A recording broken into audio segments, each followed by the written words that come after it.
है कि 38025 का वर्गमूल कितना है, ठीक है ना। तो सबसे पहले इस नंबर को लिख लेते हैं, जो भी दी है संख्या, ठीक। 25 हमने लिख लिया। अब हमें इसका वर्गमूल निकालना है, ठीक। तो देखो इसका क्या करना होगा, हमें सबसे पहले जोड़े बनाने होंगे। सबसे पहले तो ये चिन्ह लगा लो, भाग का लगा लिया। अब जोड़े बनाओ, तो देखो जोड़े दो दो के बनते हैं हमेशा, ये बन गया। अब भाई यहाँ तो दो नंबर तो है नहीं, तो एक नंबर का ही हम बना लेंगे जोड़ा, या फिर जीरो लिख लो, जीरो का कोई सेंस तो है नहीं, तो हम उसी नंबर के ऊपर लाइन खींच लेंगे बस, ठीक। अब देखो 3 में ऐसी संख्या का भाग करो कि जितना यहाँ लिखा जाए उतना यहाँ लिखा जाए, और तीनों या 3 से कम हो। तो भाई एक एकम एक, दो दूनी 4 ज्यादा हो जाएगा 3 से, तो एक एकम एक लिखेंगे हम। सबसे पहले लिख लिया हमने।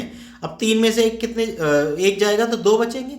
अब आगे हमें नंबर उतारना है, तो देखो सिंगल नंबर नहीं उतरेगा, ध्यान रखना, मतलब सिंगल अंक नहीं उतरेगा, उस दोनों के दोनों साथ में उतरेंगे जो हमने जोड़े बनाए।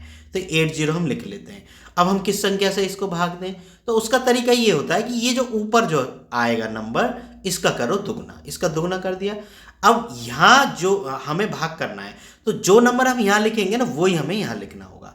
तो इसको भाग करने का तरीका ये है कि इस नंबर से जो हम यहाँ लिखेंगे, उससे ये वाली जीरो हटा लो, हट गई, मतलब एक मान के चल रहे हैं हम, ठीक है ना, हटा ली। अब 2 का भाग देकर देखो कितनी बार दो, तुम देखो एक अंक बार ही जाएगा, है ना। तो 2 नाम 18, तो 18 में कम बैठ रहा है, तो हम 9 ही बार लेके देख लेंगे इसको, ठीक है ना, 9 बार ले लो। तो 9 नाम 81, 9 दूनी 18 और 8 कितने होते हैं 26, ठीक है। अब 10 में से 1 गया, कितने बचेंगे 9, और 7 में से 6 गया, कितने बचेगा 1, ठीक है। अब देखो अब यहाँ कितना होगा 19, अब इसका दुगुना कर दो, तो 19 दूनी कितने हो जाएंगे 38, ठीक। अब हमें आगे का नंबर उतारना है, या संख्या उतारनी है, या अंक उतारना है, तो वो कितना उतरेगा 25 साथ में उतरेगा, सिंगल अंक नहीं उतरता, ठीक है, जैसा कि मैंने इसमें बताया था। तो ये 25 हम उतार लेते हैं।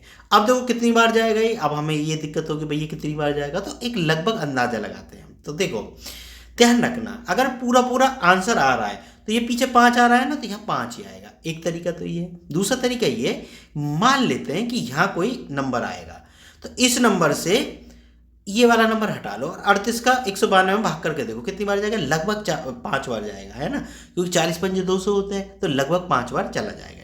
तो हम क्या करेंगे 5 बार दे के देखेंगे, या तो 5 बार जाएगा, 5 बार से कम, ठीक है, या एक बार ज़्यादा भी जा सकता है। तो 5 बार लगभग हम करके देखते हैं। तो 5 पंजे 25, 5 अट्ठे 40, और 2 कितने हो गए 42, और 5 दिया 15 और 4 कितने हो गए 19, ठीक है ना, कट गया ना पूरा पूरा, ठीक है। तो हमारा क्या आया 195, हमारा क्या हो जाएगा वर्गमूल हो जाएगा, ठीक है बच्चों। ऑप्शन में कहीं है ये रहा, ठीक है, बात समझ में आ गई होगी। अगर वीडियो पसंद आई हो तो चैनल को सब्सक्राइब जरूर कर लेना। मिलते हैं फिर नेक्स्ट वीडियो में।